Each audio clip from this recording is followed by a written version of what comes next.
Në vitin 2001, shtëpia e familjes Ademi nga fshati Selc ishte shndruar në shtap të parë të ushtrisë çlirimtare kombëtare.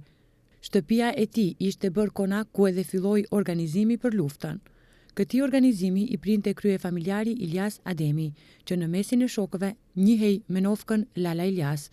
Edhe në 1 vjetorin e ndarjes së tij nga jeta është shpalosur pllakë përkujtimore pranë varit të tij në fshatin Selc, me përkushtim dhe sakrificën e tij.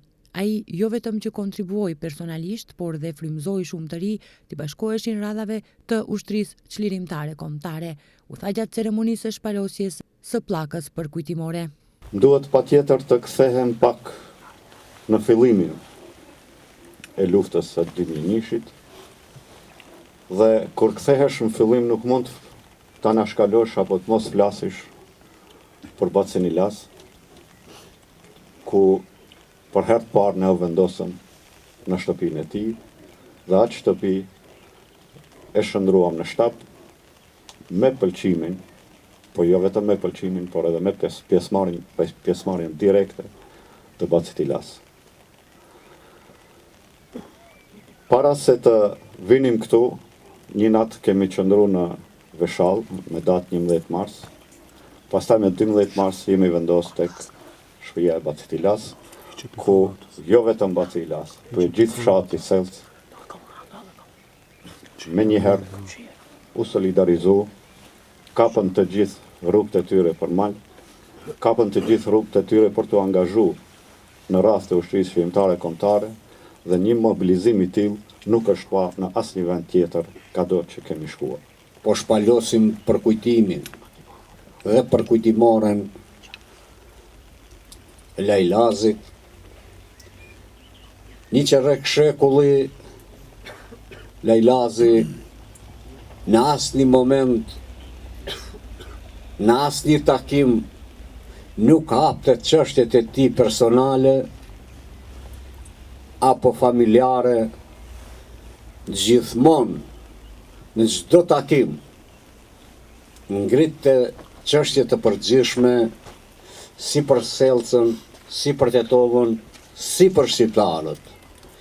Dhe në agjendën e tij s'ekzistonte fare se ku do jetë familja e tij, fëmijët e tij, sa jenë ato të avancuar. Kështu që ai ishte vërtet një shembull i jashtëzakonshëm, ishte parafrues, nuk ishte refuzues. Ishte njeri që falte, ishte njeri që për çështje madhore e harronte ofendimin apo ndonjë hat tërmbetje. Ilyas Ademi ishte një ndër të parët që u angazhua në përgatitjet për fillimin e luftës dhe një ndër të parët që u bashkua UÇK-s, duke u shndruar në simbol të kushtrimit për liri.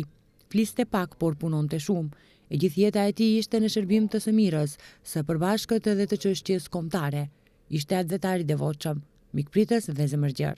Dera e tij ka qenë gjithmonë e hapur për njerëzit, për idealin, për lirinë. Për atë fulshin qedet, ai nuk tregonte për veten e vet. Domethënë është madhështia e njeriu kur veprat e atij i tregojnë qerët.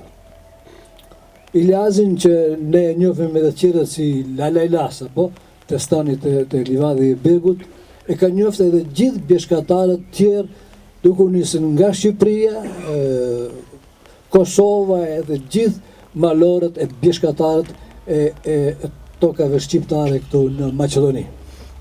Kështu që i pritëm me një farë zemërbarësie, para se ta festonim në ditën e flamurit, në rast e 28-shit, ne 2-3 herë do vishim në Selc këtu, dhe hypshim gjemë të Selcës, gjemë të Ilyazit, edhe dhe diskutonim se çfarë do bëjmë. Kështu që ne kishim si orientim, si gajret në një farë mënyre, në thonë të bëhat djema, ishmë më s'kini gajle, duke njësë ne edhim se atë ditë që festohet festa e flamurit në Gur të Kuq, çdo herë mbot me lik, me shi, Ilyazit dhe djema, më s'kini gajle, i diun me këto djemë të mi. Me këtë u nderua jeta dhe vepra e tij, si shenjë mirënjohjeje për atë dhe dashurinë, për kushtimin dhe kontributin e tij të jashtëzakonshëm për çështjen shqiptare.